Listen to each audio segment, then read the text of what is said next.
আল্লাহ পাক এখানে যত কবরবাসী আছে আল্লাহ পাক আপনি সবাকে জান্নাতুল ফেরদাউস দান করুন। আসসালামু আলাইকুম ওয়া রাহমাতুল্লাহ। হালাল কবর হলো দোয়ার জায়গা। আল্লাহ পাক সবাকে জান্নাতুল ফেরদাউস দান করুন। আপনার রাসূলের ওসিলাতে, আপনার দোস্তের ওসিলাতে।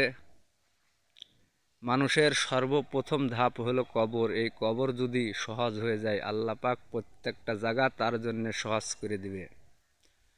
কোনো ছেলে যদি তার বাপ মায়ের জন্য দোয়া করে আল্লাহ তার দোয়া বিদ্যুতের গতিতে তার বাপ মায়ের আমলনামাত পৌঁছে দেন।